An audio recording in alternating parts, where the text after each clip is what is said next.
তাজমহলকে আমরা ভালোবাসার সবচেয়ে বড় প্রতীক বলে থাকি, কিন্তু এটা পুরোপুরি সত্য নয়। ভালোবাসার এমন একটি গোপন জায়গা আছে যা তাজমহলের থেকেও বড়, ভালোবাসার আইকন, যেখানে প্রবেশ করার জন্য এন্ট্রি ফি একদম শূন্য।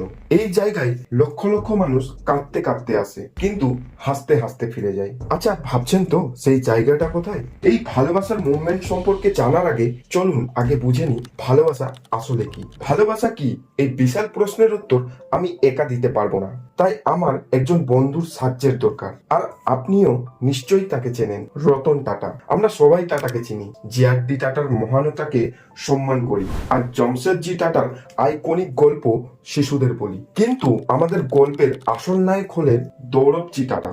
ভারতীয় দলকে অলিম্পিকে পাঠানোর পেছনে তার বড়ই ভূমিকা ছিল। তিনি নিজের উদ্যোগে ভারতীয় হকি দলকে ব্যক্তিগতভাবে অর্থ সাহায্য করেছিলেন। সেই দল পরবর্তী সময়ে ভারতের জন্য স্বর্ণ পদক নিয়ে আসে। 14 ফেব্রুয়ারি 1998, অর্থাৎ ভ্যালেন্টাইন্স ডেতে তার বিয়ে হয় এই গল্পের নায়িকার সঙ্গে, তার ভালোবাসার মানুষ মেহের বাইয়ের সঙ্গে। আমরা যেমন একে অপরকে উপহার দেই, তারাও তাই করেছিলেন। বিয়ের 2 বছর পর নিজের বিবাহ বার্ষিকীতে তিনি স্ত্রীকে দিলেন এক টুকরো ছোট্ট উপহার, ওজন মাত্র 245 ক্যারেট, দাম মাত্র 1 টাকা, যার আজকের মূল্য প্রায় 1031 কোটি টাকা। এই হীরের নাম ছিল জুবলি ডায়মন্ড। লন্ডনে যে কারিগররা এই হীরেটি তৈরি করেছিলেন, তারা ভেবেছিলেন এই হীরে নিশ্চয়ই ইংল্যান্ডের রানীর মুকুটে বসবে, কিন্তু টাটার পরিকল্পনা ছিল একেবারে আলাদা। তিনি এই হীরেটি কিনেছিলেন নিজের স্ত্রী মেহের বাইয়ের জন্য। মেহের বাই ছিলেন অসাধারণ এক নারী, তাকে গোটা বিশ্বের অন্যতম বিশেষ নারী হিসাবে সম্মান দেওয়া হয়েছিল। তিনি একবার খুব গুরুত্বপূর্ণ প্রশ্ন তুলেছিলেন, আমাদের মেয়েরা কেন নেতা হতে পারবে না? সে সময় হোক রাষ্ট্রপতির সঙ্গে সাক্ষাৎ অথবা ইংল্যান্ডের রাজা রানীর সঙ্গে দেখা। মেহের বাই কখনো মডার্ন ড্রেস পরতেন না, তিনি শাড়ি পরে নিজের সংস্কৃতিকে অত্যন্ত গর্বের সঙ্গে সবার সামনে তুলে ধরতেন। আর সেই গর্বের সঙ্গীও ছিল এই হিরেটি। যে হিরে ইংল্যান্ডের রানীর মুকুটে ওঠেনি, সেই হিরেটা টাটা কিনেছিলেন নিজের স্ত্রী, নিজের ভালোবাসার মানুষের জন্য। আচ্ছা, দামি দামি উপহার দেবার নামটাকে কি ভালোবাসা বলে? তাহলে এই ডায়মন্ডটার কি হলো? জামশেদজি টাটার পর দৌরবজি টাটা টাটা গোষ্ঠীর সমস্ত ব্যবসার দায়িত্ব নিজের কাঁধে তুলে নেন। তখন টাটা শুধু ভারতের সেরা কোম্পানি নন, স্টিল সেক্টরে বিশ্বের সেরা হওয়ার দোরগোড়ায় পৌঁছে গেছিলেন। কিন্তু টাটার ভাগ্যেও যেন কারো কুনজর লাগলো। প্রথম বিশ্বযুদ্ধের পরে টাটার ওপর নেমে এলো বিপদের পাহাড়। কোম্পানির হাতে তখন টাকা ছিল না, চারিদিকে শুরু হয়ে গেল শ্রমিকদের বিক্ষোভ ও প্রতিবাদ।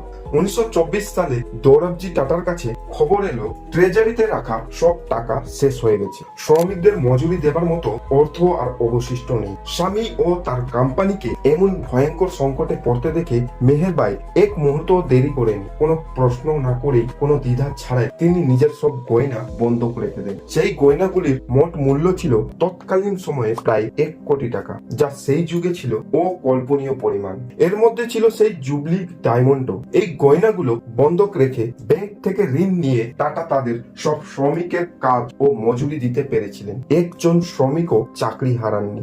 ভালোবাসা আসলে কি?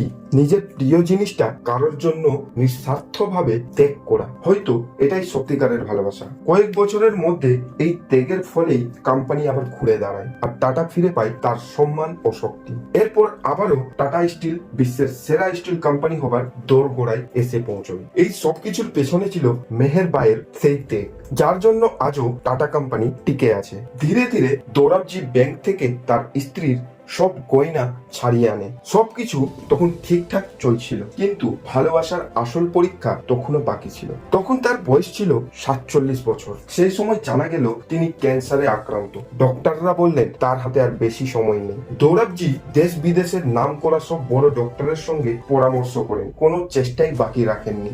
ভাবুন তো, যে মানুষটি নিজের শ্রমিকদের জন্য এত চিন্তা করতেন, তাদের ভালোর জন্য এত বড় ত্যাগ করতে পারলেন, সেই মানুষটি নিজের ভালোবাসার মানুষের জন্য কি কি না করেছে, ভাবলে সত্যি হৃদয় ভরে যায়। কিন্তু এই ভালোবাসার গল্পের হ্যাপি এন্ডিং হয়নি। 1931 সালে মেহের বাই চলে যান, আর তার ঠিক পরের বছরই দৌরবজি টাটাও প্রয়াত হন। তবে চলে যাবার আগে তারা তাদের ভালোবাসার এক অমর চিহ্ন রেখে গেছিলেন। মনে আছে সেই জুবলি ডায়মন্ডের কথা? হ্যাঁ, সেই হিরেটি বিক্রি করে শুরু হয়েছিল এক ট্রাস্ট, দৌরাবজি টাটা ট্রাস্ট। সেই ট্রাস্টের মাধ্যমে মুম্বাই গড়ে ওঠে একটি ভবন, যা আজও আমাদের নায়ক নায়িকার ভালোবাসার প্রতি টাটা মেমোরিয়াল হাসপাতাল। ভালোবাসা কি আমি ঠিক জানি না, কিন্তু এই হাসপাতালে প্রতি বছর প্রায় 64,000 ক্যান্সার রোগী চিকিৎসার জন্য আসেন। যে রোগ মেহেরবাইকে হার মানিয়েছিল, সেই রোগের সঙ্গে লড়াই আজও চলছে। আমাদের নায়ক নায়িকা চলে যাবার 90 বছর পরেও যতদিন মানুষ টাটা মেমোরিয়াল হাসপাতালে ক্যান্সারের সঙ্গে লড়াই করে বেঁচে থাকবে, ততদিন ক্যান্সার জিততে পারবে না। ভালোবাসা কি একটি সুন্দর বিল্ডিং, নাকি এমন এক গল্প যেখানে এক বাদশা নিজের তৈরি ভবনকে এতটাই ভালোবাসতো যে সেটা বানানো হাতগুলো কেটে ফেলার আদেশ দিয়েছিল, যাতে আর কেউ কখনো তার নকল করতে না পারে। কিন্তু দৌরাবজি টাটা ঠিক তার উল্টোটা বলেছিলেন, এই প্রতীকের নকল তৈরি হোক। আর তাই আজ কলকাতায় আছে টাটা মেডিকেল সেন্টার। এছাড়াও বারাণসী, তিরুপতি, ভুবনেশ্বর, প্রয়াগরাজ, ম্যাঙ্গালোরে ক্যান্সার চিকিৎসা ও গবেষণার কাজ চলছে। এই হলো ভালোবাসা, যা নিজের মধ্যে সীমাবদ্ধ থাকে না, বরং ছড়িয়ে পড়ে লক্ষ লক্ষ মানুষের জীবনে।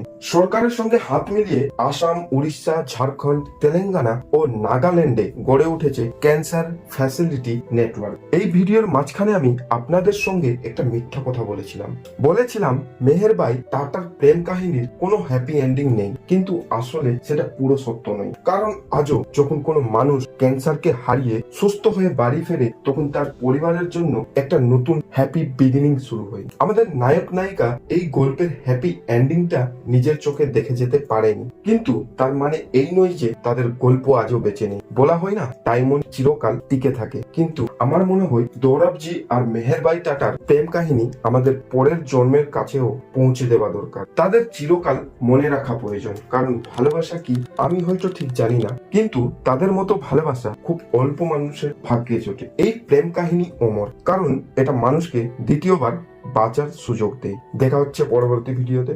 ধন্যবাদ।